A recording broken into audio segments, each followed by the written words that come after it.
Siddaramaiah OBC ಹುದ್ದೆ ಸಂಚಲನ. ಇಲ್ಲಿಂದ ದಿಲ್ಲಿಗೆ ಪ್ರಮೋಷನ್ಗೆಂದು ಬಿಜೆಪಿ ವ್ಯಂಗ್ಯ. ನಾನು ಮುಖ್ಯಸ್ಥ ಅಲ್ಲ ಅಂತ ಸಿಎಂ ಸ್ಪಷ್ಟನೆ.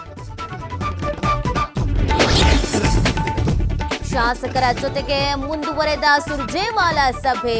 ಇಂದಿನಿಂದ ಮತ್ತೆ 3 ದಿನ 1-to-1 ಮೀಟಿಂಗ್. ಉತ್ತರ ಕರ್ನಾಟಕ ಭಾಗದ ಶಾಸಕರ ಜೊತೆಗೆ ಸಮಾಲೋಚನೆ. ಹೈಕಮಾಂಡ್ ಅಂಗಳಕ್ಕೆ ರಾಜ್ಯ ಬಿಜೆಪಿಯ ಭಿನ್ನಮತ. ಪಕ್ಷದ ಬೆಳವಣಿಗೆಗಳ ಕುರಿತು ದೆಹಲಿ ನಾಯಕರಿಗೆ ವರದಿ. ಭಿನ್ನಮತದಿಂದ ಪಕ್ಷದ ಬೆಳವಣಿಗೆಗೆ ತೊಡಕು ಎಂದು ರಿಪೋರ್ಟ್.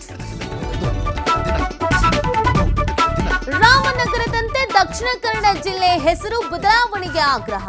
ಮಂಗಳೂರು ಎಂದು ಮರು ನಾಮಕರಣಕ್ಕೆ ಬೃಹತ್ ಅಭಿಯಾನ. ವಿವಿಧ ರಾಜಕೀಯ ಧಾರ್ಮಿಕ ಮುಖಂಡರ ಸಾಥ್.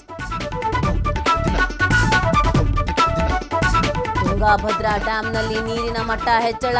ಜಲಾಶಯದ ಹಿನ್ನೀರಿನಲ್ಲಿ ಪ್ರವಾಸಿಗರ ಹುಚ್ಚಾಟ. ಫೋಟೋ ಹುಚ್ಚಿಗಾಗಿ ಮಕ್ಕಳ ಜೀವದ ಜೊತೆಗೆ ಚೆಲ್ಲಾಟ.